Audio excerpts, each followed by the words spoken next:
الحمدللہ وکفا والصلاۃ والسلام علی رسول اللہ اما بعد۔ الحمدللہ اسلامی سال کا پہلا مہینہ محرم الحرام اپنی رحمت و برکات کے ساتھ رواں دوا ہے۔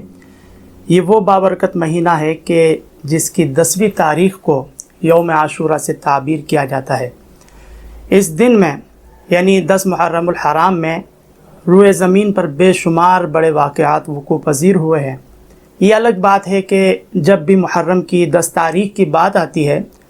تو ہمارا تبادر ذہنی صرف اس جانب منتقل ہوتا ہے کہ یہ حضرت امام حسین رضی اللہ تعالی عنہ کی اور آپ کے رفقا کی شہادت کا دن ہے۔ اس میں کوئی شک نہیں کہ 10 محرم الحرام حضرت امام حسین رضی اللہ تعالی عنہ اور آپ کے رفقا کی شہادت کا دن ہے، لیکن ایک بہت بڑی حقیقت یہ بھی ہے کہ اس عاشورہ کے دن کو 10 محرم الحرام کو دیگر بڑے واقعات سے بھی نسبت حاصل رہی ہے۔ یعنی جس طرح 10 محرم الحرام کو حضرت امام حسین رضی اللہ تعالی عنہ کی شہادت ہوئی تھی، اسی طرح آپ کی شہادت سے پہلے بھی 10 محرم الحرام کو دیگر بڑے اور تاریخی واقعات بھی صادر ہوئے ہیں۔ جیسے روایات میں ذکر ہے کہ حضرت آدم علیہ نبی جناب علیہ الصلاۃ والتسلیم نے اللہ تعالیٰ کی بارگاہ میں توبہ کی، تو اس دن میں اللہ تبارک و تعالیٰ نے ان کی توبہ کو قبول فرمایا۔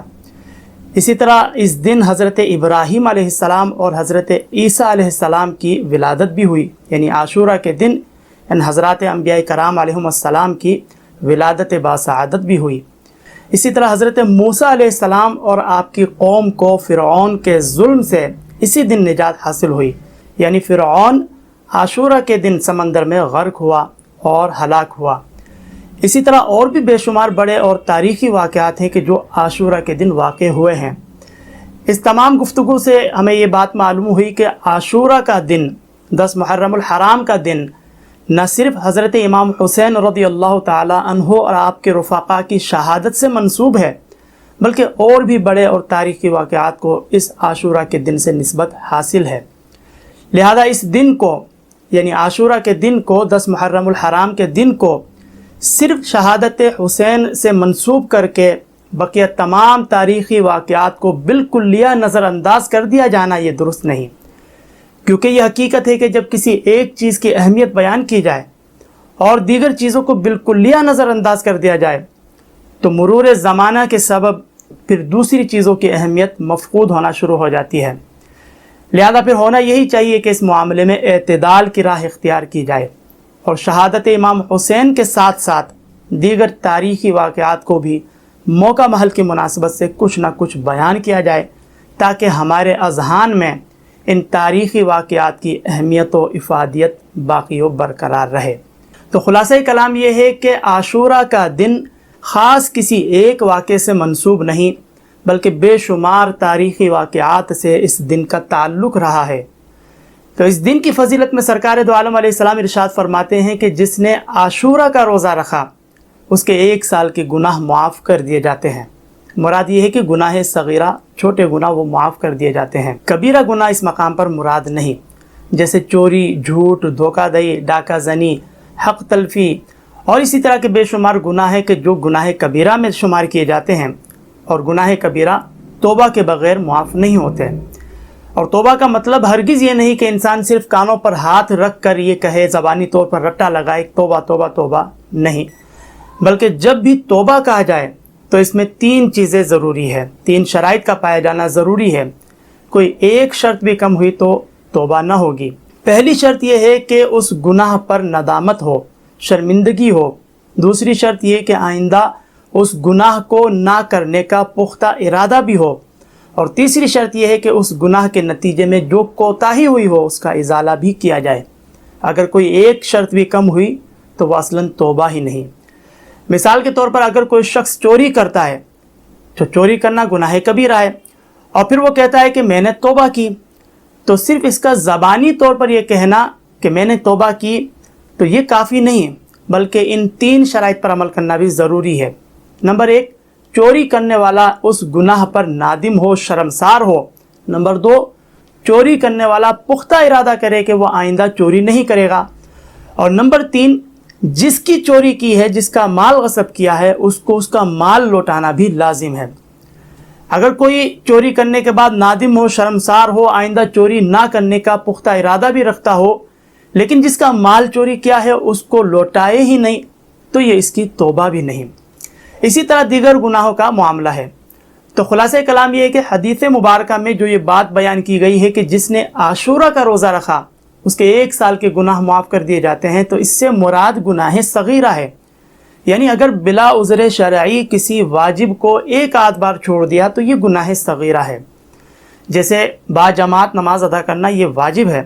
اگر کسی نے 1 آدھ بار جماعت کو ترک کر دیا تو یہ گناہ صغیرہ ہوا۔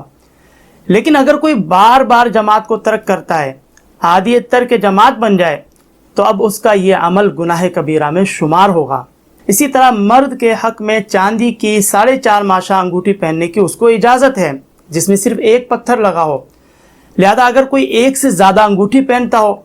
یا 1 انگوٹھی پہنتا ہو لیکن اس کا وزن 4.5 ماشہ سے زیادہ ہو تو اس کا یہ عمل جائز نہیں۔ لہذا اگر کسی نے صرف 1 آدھ بار خلاف شرع طریقے پر انگوٹھی پہنی تو اس کا یہ عمل گناہ صغیرہ میں شمار ہوگا۔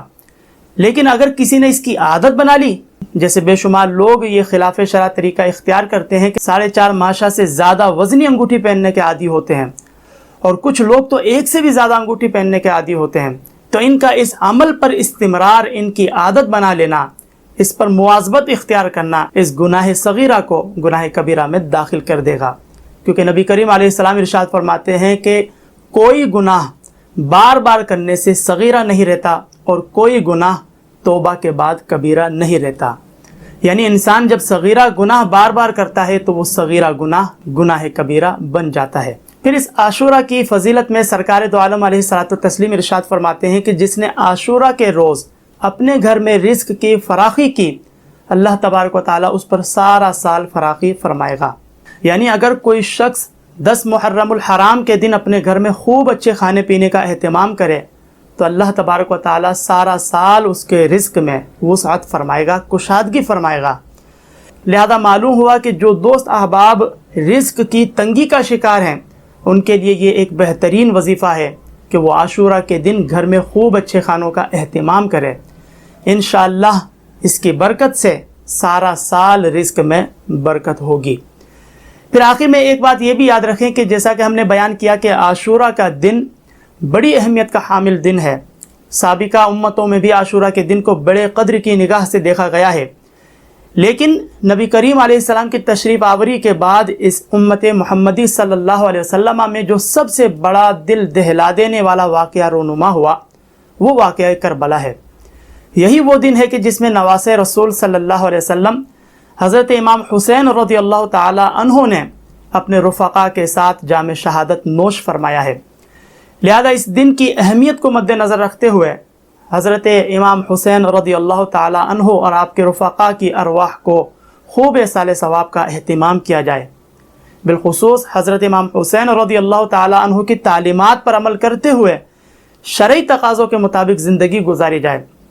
لیکن مقام افسوس ہے کہ آج یہ امت حضرت امام حسین رضی اللہ تعالی عنہ کے ایصال ثواب کی نیت سے ضیافت کا اہتمام تو کرتی ہے لیکن ان کی تعلیمات پر عمل نہیں کرتی، اور اس کا مشاہدہ کیا جا سکتا ہے۔ بے شمار مقامات پر لوگ ساری رات بلند آواز سے قوالیاں لگا کر لڈو، تاش وغیرہ اور دیگر خلاف شرع امور میں مبتلا ہو کر، دیگر خرافات میں مبتلا ہو کر لوگوں کو پریشان کر کے حلیم یا دیگر ضیافت کا وہ اہتمام کرتے ہیں، لیکن جب نماز فجر کا وقت ہوتا ہے تو یہی محبان حسین، یہی محبان اہل بیت نماز فجر کو ہی چھوڑ دیتے ہیں۔ حالانکہ حضرت امام حسین رضی اللہ تعالی عنہ تو بڑے ذوق و شوق سے نماز ادا فرماتے تھے۔ اس کا مطلب یہ ہوا کہ آج ہم نے عاشورہ کے دن کو بھی گپ شپ کا ایک حصہ بنا لیا ہے، ذریعہ بنا لیا ہے، ہمیں تعلیمات حسین کی کوئی فکر ہی نہیں۔ تو اگر واقعی میں حضرت امام حسین رضی اللہ تعالی عنہ سے سچی اور کامل محبت ہے تو اس محبت کا تقاضا ہے کہ ان کی تعلیمات پر بھی عمل کیا جائے۔